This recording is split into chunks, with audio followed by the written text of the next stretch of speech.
Today's scriptures come from 1 King, chapter 19, and it's in the Old Testament. So I'm gonna read it along as I give my sermon and commentary of it as I understand it. It begins in chapter 9, verse 1. Ahab was the king of Israel at this time, told Jezebel that Elijah had done what he had done and how he could kill all the prophets with the sword. So Elijah is a prophet, right? And Jezebel is married to Ahab.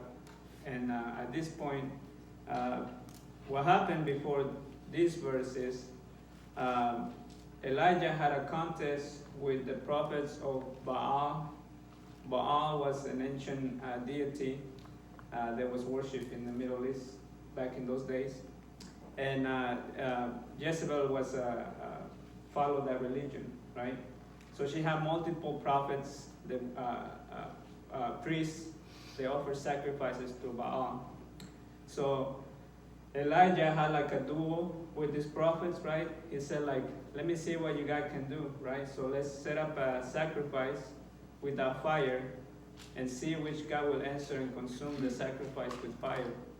So all day the prophets of Baal tried to make Baal burn the sacrifice, but then Baal would never answer to them, right? And so Elijah would make fun of them and say, like, probably Baal is in the bathroom. That's why he cannot hear you, you know. And so Elijah poured water in the sacrifice, you know, and then God came and consumed the fire. And so it was like this big show of power. And then God ordered all the prophets of the priests of Baal to be slaughtered. So this is why Jezebel is kind of mad at Elijah right now at this point. So in verse 2 it says, Then Jezebel sent a messenger to Elijah saying, So may the gods do to me and more also if I do not make you life like the life of one of them by this time tomorrow. She's referring to the prophets that he killed. Then he was afraid. He got up and fled for his life and came to Beersheba, which belongs to Judah. He left his servant there. So Elijah, afraid for his life, because Jezebel said she was going to kill him, fled, right? Everybody following along so far? Making sense? Oh, which is chapter 19, 1 Kings? I don't know what page is in the Bible. Okay. We're on verse 4. So Elijah fled, and in verse 4 it picks up, But he himself went a day's journey into the wilderness and came and sat down under a solitary broom tree. He asked that he may die. It is enough now, O Lord, take away my life, for I am no better than my ancestors. So here is, after this big victory, right? God showed Elijah by consuming the sacrifices with fire and defeating the priests of Baal. And now he's pleading for his life and he's saying, you know, I just want to die, right? And how many of us have been there, right? After a big victory, after something big happens in our lives, that God shows God's power, and then like the next day, something else happens, and we're like, I'm ready to die, right? So we continue in verse 5, it says, Then he lay down under the broom tree and fell asleep. Suddenly an angel touched him and said to him, Get up and eat. He looked, and there at his head was a cake baked on hot stones and a jar of water. That doesn't sound very appetizing to me, but he ate and drank and lay down again. But well, I guess when you're starving to death, you know, that's good food. The angel of the Lord came a second time and touched him and said, Get up and eat, otherwise the journey will be too much for you. He got up and ate and drank. Then he went in the strength of that food 40 days and 40 nights to Horeb, the mount of God. At that place he came to a cave and spent the night there. So you have Elijah, right, ready to give up and says, I'm done. I'm just going to lay by this tree and just die. And then God said, no. God sent angels to feed him. So he wake him up, Elijah, you gotta get up and eat. And then he went back to sleep. And then second time, Elijah, you gotta get up and eat, right? And then God sent him on a journey for 40 days. Isn't that crazy? I think, this is what God does to us, right? We complain, we're like, I just ready to die. And then God's like, no, come on. Like, here's what you need. And then here's what you need to do, right? It's like, come on, you gotta keep going. Then the word of the Lord came to him saying, what are you doing here, Elijah? He answered, I have been very zealous for the Lord, the God of hosts. For the Israelites have forsaken your covenant, throw down your altars and kill your prophets with the sword. I alone am left, and they are seeking my life to take it away. So he's saying, I'm all alone. There's nobody else out there. I'm all here doing this work. Like what's the point of it all, right? And then God said to him, go out and stand on the mountain before the Lord, for the Lord is about to pass by. So this is very important, right? God says, I'm going to pass by, you're going to see me, you're going to see God. So you can imagine Elijah's like, all right, I'm just going to wait for this big old, I don't know, like a big show of power, And so, and he continues in, still in verse 11. Now there was a great wind so strong that it was splitting mountains and breaking rocks in pieces before the Lord. So this is big, this big wind breaking rocks. That's crazy, right? It's more like a tornado and stuff. So you would think, there's probably guys gonna come out of the wind and say like, here I am. But the Lord was not in the wind. And after the wind, there was an earthquake. So here's the wind, and there's an earthquake, and it's like, all right, maybe God is gonna come out of the earthquake. But the Lord was not in the earthquake. All right, well, okay.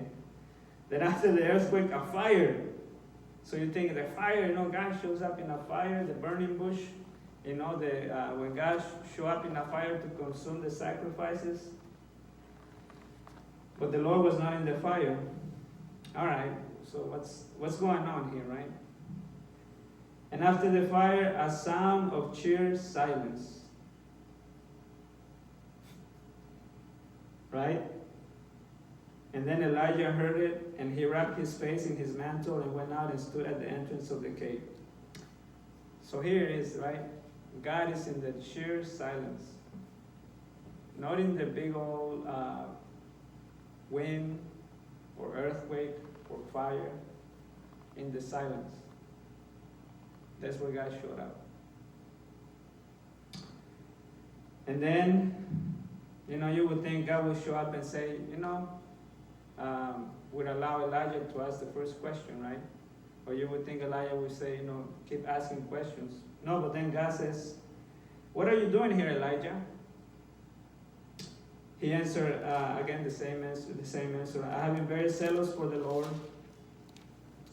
the God of hosts, for the Israelites have forsaken your covenant, thrown down your altars, and killed your prophets with the sword. I alone am left, and they are seeking my life to take it away. Right? So again, it's like the same depressed answer, right? The government is bad, people are horrible, nobody is following God but me. Have you been there before? Yeah. All right. I'm in good company then. Then the Lord said to him, so this is what God says, go return on your way to the wilderness of Damascus. So, God doesn't throw him a pity party. He just said, this is your next assignment. This is what you gotta do next. When you arrive, you shall anoint Ahazel as king of Aram. Also you shall anoint Jehu, son of Nimshi, as king over Israel. And you shall anoint Elijah, son of Shaphat, of Behelamohala. I don't know if I said that right. As a prophet in your place. Whoever escapes from the sword of Asahel, Jehu shall kill. And whoever escapes from the sword of Jehu, Elijah shall kill. Yeah, I will leave 7,000 in Israel. All the knees that have not bowed to Baal, and every mouth that has not kissed him. Isn't that amazing? It's like God says, here's what you got to do. Here's the plan. Go do it. And by the way, you're not alone. It's like 7,000. in Israel who are just like you. So it's like, quit whining, Elijah, and get back to work, and get back to the people that are also like you because they need you too. Right? That's just, I don't know what to say, man. It's just, I just want to read this and then just be done, because that's the whole message in this story, right? We feel like we want to die, and then we throw a pity party, right? Say like, nobody's like me, I'm the only one suffering. And then God just keeps giving you what you need. Angels show up in your life, right? Shake you up and say like, here, you gotta eat, you gotta drink. And then God gives you the next assignment. He's like, you're not done, because there's others like you. They need you right now. And that's how God works in our lives. And at this moment, I would like to practice with you listening to God's voice. And for some of you, it might be torture. For some of you, might enjoy it. But Melissa, do you have a timer? Uh-huh. Could you set a timer for 3 minutes? 3, okay. And what we're gonna do is we're gonna sit here, close our eyes, and just be in silence for 3 minutes. You don't have to focus on anything or think about anything. Just silence and focus on your breathing if you need to focus on something. But may God speak to you as we take this 3 minutes of silence.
Amen.